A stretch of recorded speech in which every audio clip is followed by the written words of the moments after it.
आसा दिनै जोङो बे कुसुगाव समस्तिनि सिङाव बैरालि बिसिडिसि नि आरो नंमन सेकादानियाव जोङो दंफैयो। बेवहाय जोंहा इउपिपिएल दोलोनि नीति आरो आदर्शखौ मोजां मोननानै लोगोसे जोंनि बिटिआरनि चिफ प्रमद बर' सारनि मावनायखौ मोजां मोननानै माखासे बिजेपि आरो बिपिएफ खालामग्रा दैदेनगिरि बिथांमोना जोंनि इउपिपिएलआवहाय जयनिं जाफैदों नीति आदर्शखौ मोजां मोननानै। दा बिथांमोना जोंनि दोलोआव हाबफैनानै बेखौनो फोरमायफैदों जाय पार्टियावहाय बिथांमोना दङमोन बिथांमोना खुनु गोजोननाय मोनाखै, जिखुनु आसनिफोरखौ मोननो हायाखै आरो जाय पार्टियाव दङ बिथांमोननि पार्टिया खुनु आदर्श आरो नीति गैया, बे जिनिसखौ बिथांमोना फोरमायफैदों। बेनि थाखायनो जोंनि इउपिपिएल दोलोनि जेनाखि आदर्श नीति जोंनि मावनो लानाय जेनाखि थांखिफोर प्रमद बर' शिब सारनि मावनो लानाय थांखिफोर बेखौ मोजां मोननानै बिथांमोना जोंनि इउपिपिएलआव दिनै जगदान जाफैदों। बेवहाय दिनै हिनजाव हौवा बिजेपि आरो बिपिएफनि वार्कार बिथांमोना बुथ प्रेसिडेन्ट आरो पार्टिनि प्राइमारिनि दैदेनगिरिफोर बिथांमोना दिनैहाय जोंनि पार्टियावहाय जयनिं जाफैदों। इउपिपिएलआथ' दिनै बिराद मोजां थासारि, सारा बिटिसिआवनो बा सारा बिटिआरआवनो गोबां मोजां थासारिजों जोङो दङ। दा इउपिपिएलआ सान्थि लाबोदों। इउपिपिएलआ साराय बोसोरनि गेजेराव गोबां माखासे आसनि जोङो मावनानै होनो हादों। हानि पाट्टा जों होनो हादों।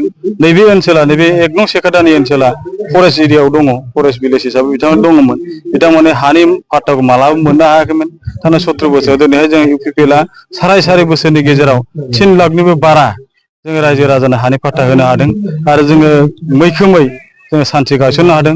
बै जिनिसखौ नोजोर होनानै रायजो राजाफ्रा दिनै जाम्बा जाम्बि नंला, ससियेल मिडियायावहाय गोबां एक्सपार्ट, ससियेल मिडियायाव जोङो दिनै दिन नुगासिनो दङ सोर पार्टिया मा मावदों, सोर पार्टिजों थायोबा इयुन दं बा भबिष्यत दङ। बै जिनिसखौ नोजोर होनानै दिनैहाय जोंनि इउपिपिएलआव दिनै जयनिंआ जाबोगासिनो दं आरो कुसुगावआवथ' 100%, खुनु कनफिउसन गैया, खुनु गोनो गोथो गैया। आरो जोङो कुसुगावआव थांनाय बारावबो क'क्राझार डिस्ट्रिक्टनि गेजेरावनो जोङो सासेल' देरहाहोनो हादों आरो बे सासे देरहानाया ओरैबायदि मानसिखौ जों देरहाहोनो हादों जाय बिथाङा 17 बोसोर सरकार सालायदोंमोन।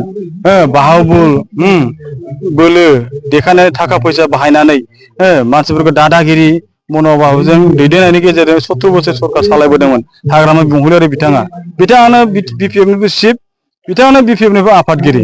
दा बिथांखौनो जोङो फेजेन हरनो हादों। आरो दिनैथ' रबिराम नार्जारि बिथाङाथ' माने बे सालानिनि नासो मोनसे, सालानि ना होननांगोन, बे लकेल ना नङा। ओंखायनो दिनैहाय रायजो राजाफ्रा मिथिनायखौनो खोथा गैया। जोंहा उकिल मुसाहारि सारा जोङो EM मोननो हादों। आरो दिनैबो जोङो दिनै रावनिबो नाम लाथ'नो नाङा। हाइकामान्डआ जेखौ फोसावगोन, जाय बिथांखौ हरगोन, बे बिथांनि सायावनो जोङो एकदम डु अर डाइ 24 आवार्स जोंहा खामानि मावनो एकदम रेडि आरो साखा-फारा जानानै दं। आंनि मुङा आमस नार्जारि, आङो बुथ प्रेसिडेन्ट बिजेपिनि। मा गामिनि? सेकादानि, नाम्बार 1 सेकादानि। दिनै जोङो बिजेपिनिफ्राय 17 जन आरो बिपिएफनिफ्राय 10 जन इउपिपिएल दोलोआव दिनै जोङो जयेन जाफैदों। मा थांखिजों जयेन जादों? जोङो इउपिपिएलनि मावनाय आरो गासिबो खामानिया मावनायानो मोजाङै जोब। जोङो 17 बोसोर जोङो सान हर मोना जों बेरायनो हायामोन। दिनै जोङो बिटिआर सुक्ति जानायनिफ्राय जोङो सान हर मोना जों बेरायनो हाबाय गोसोबायदि। रिजार्भ एरियायाव थां, हाग्रा एरियायाव थां, जोङो जेब्लाबो गोसो बायदि बेरायनानै फैनो हायो। बिनि थाखायनो जोङो इउपिपिएल दोलोआव दिनै जयेन जाफैदों। नोंथांमोनखौ लेंबोदों ना गोसो जाना फैदों? जों खुद गावनो गोसो जाना फैदों। रावनिबो बावहाय लबि देखायनाय जेबो गैया। मा थांखिजों जयेन जाफैदों नोंथांमोना? जोंनि थांखिया जाबाय जोङो फिउचाराव अपोजिसनाव थाना जों जेबो मोनखायाखिसै। बिनि थाखायनो जोङो एबार जोंनो ज'यै एबाराव जोङो इउपिपिएल दोलोखौ देरहाहोफिननो थाखाय जोङो उकिल मुसाहारि सारजों जोङो दिनै बिनि मावनाय आरो